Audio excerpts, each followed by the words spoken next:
London's Dockland, once the world's largest and busiest port, has been reborn to meet the challenge of the second industrial revolution. At the very heart of this brave and imaginative redevelopment is the Docklands Light Railway, a new concept in fast, clean and efficient passenger transport.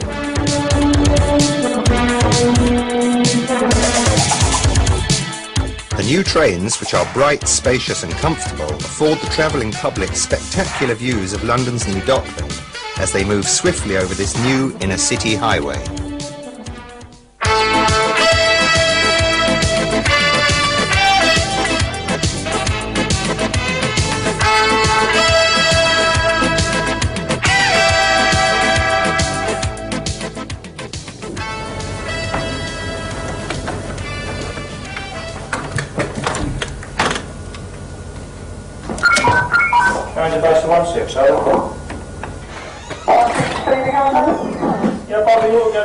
Docklands Light Railway embodies the most up-to-date technology in guided transportation. The trains are fully automatic in operation and the entire system is controlled from a central control room at Poplar.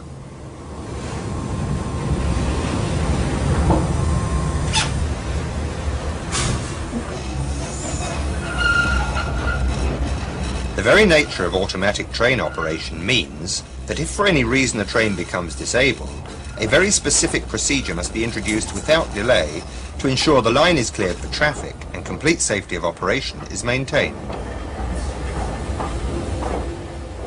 Before we look at this procedure in detail, let's look at the most common cause of a train becoming disabled. The traction current, at a pressure of 750 volts DC, is supplied to each train by the conductor rail, a light-sectioned aluminium rail carried on insulators and with a stainless steel contact strip on its underside. Each articulated car has 4 traction current collection shoes, 2 on each side mounted on the A and B end bogies.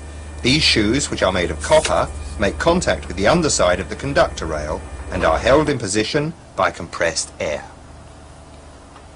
At junctions and crossovers there are gaps in the conductor rail so that, while a train is passing over these points, it momentarily loses contact with the traction supply. Should, for any reason, the speed of the train be too slow to coast over this gap, it will stall and become disabled.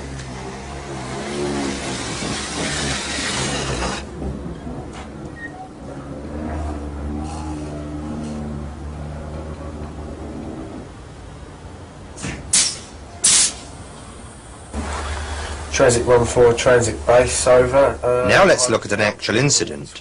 The train captain of car number 2 has reported to the control room supervisor that his train has become disabled between All Saints and Poplar on the up line. Yeah, Roger, I'm pretty certain off gaps, over. The control room supervisor immediately calls the duty rolling stock technician and the mobile supervisor and instructs them to attend the incident. If, however, the mobile supervisor is not available, the train captains will be expected to deal with the incident unassisted.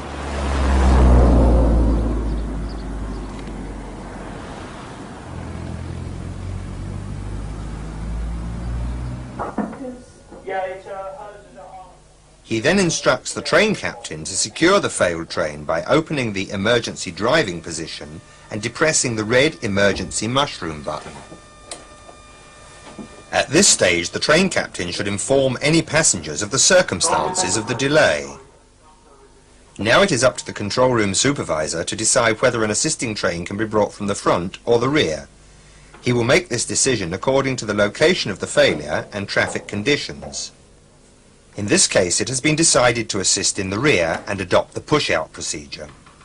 The following train has arrived at All Saints, the route board in the rear of the failure, and the mobile supervisor has been directed to All Saints station to join the assisting train.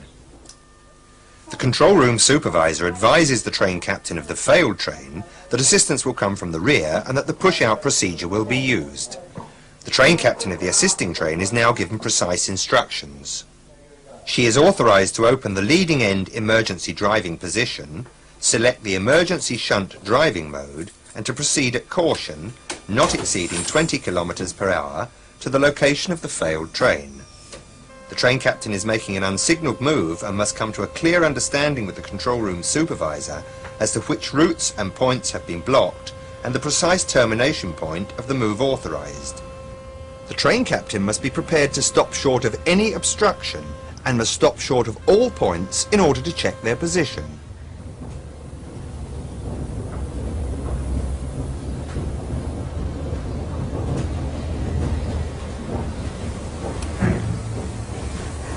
The rulebook requires that either the train captain of the assisting train must be accompanied by a competent person, in this case the mobile supervisor, or the failed train must be protected by a hand signalman situated at least 20 metres in the rear. The train captain of the assisting train stops a minimum of 2 metres clear of the failed train and observes the hand signals given.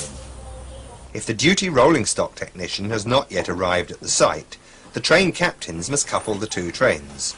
Unless authority is given by a rolling stock technician, the trains must not be coupled electrically.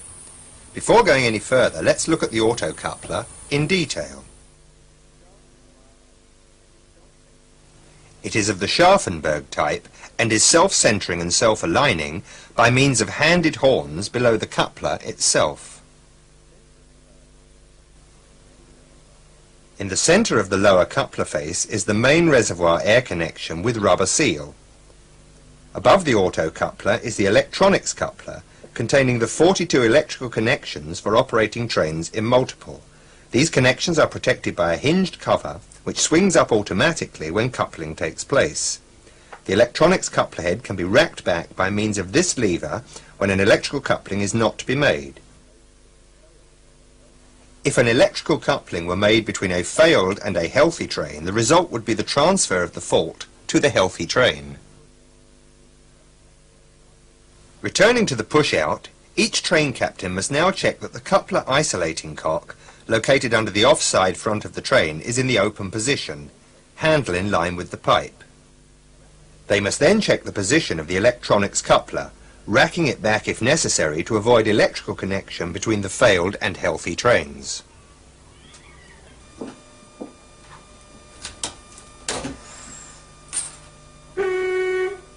The train captain of the assisting train now moves forward at no more than 3 km per hour and the attachment is made.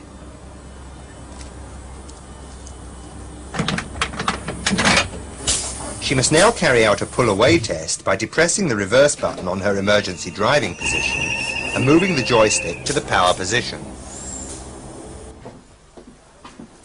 Now that the trains are mechanically coupled, the train captain of the failed train must go to his leading end emergency driving position and obtain the permission of the control room supervisor to break the seal on the sealed switch. This switch is located in the cupboard to the right of and below the emergency driving position.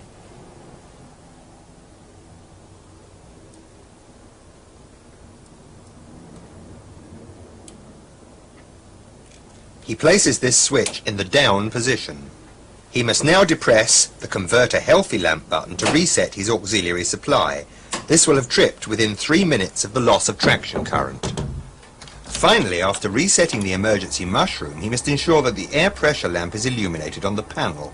This lamp gives indication of sufficient air pressure for movement. The train captain of the failed train now reports to the control room supervisor and obtains his permission to test the push-out buttons. When both these buttons are depressed simultaneously, the dump valve should operate and a distinctive blow of air will be heard. When the push-out buttons are operated, the brakes will release. The train captain now advises the control room supervisor that the push-out buttons have been tested. At this point, the control room supervisor can instruct the train captains of both trains to check that ready for driving and all doors locked lamps are illuminated on their respective trains and that door enable lamps are out.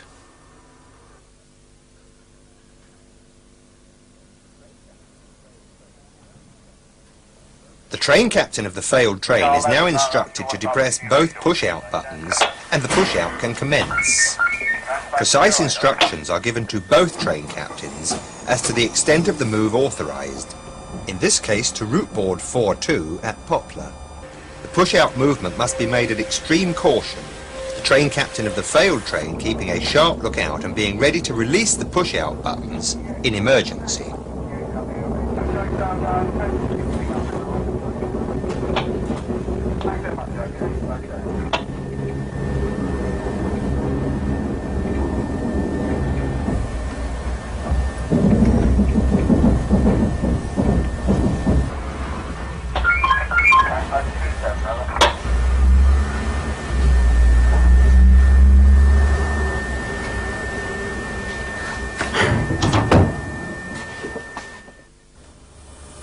If it is necessary to couple the assisting train to the failed train on a sharp curve, the train captains will have to manhandle the auto-couplers into alignment before attachment.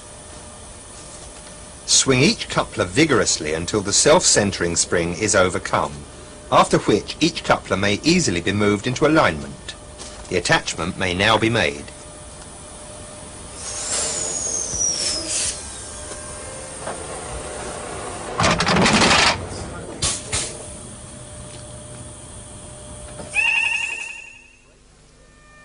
If the train failure is such that a brake isolation is necessary before push-out can commence, this isolation must be carried out by a rolling stock technician.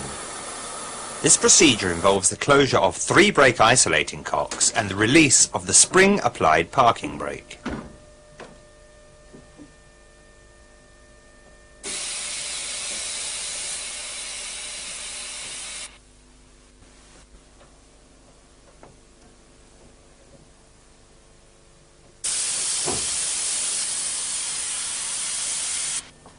Train captains must not carry out brake isolations under any circumstances. No train on which the brakes have been isolated may be propelled on the inclines from West India Quay to Poplar or from West India Quay to West Ferry.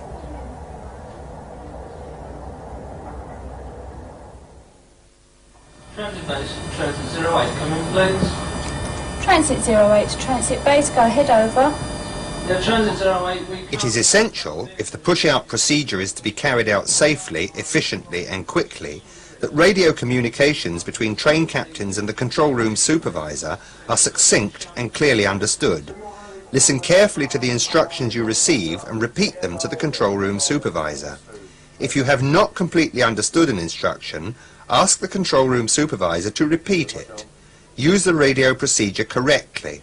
Remember, radio messages are recorded in the control room. When, in emergency such as a train failure, it is necessary for you to go on the track, wear your high visibility vest. Parts of Docklands Light Railway run alongside British Rail mainline tracks. Should it be necessary for you to climb down to track level at these locations, remember that trains may approach at high speed on an adjacent line. Beware of the conductor rail and exposed shoe gear. These must be considered live at all times.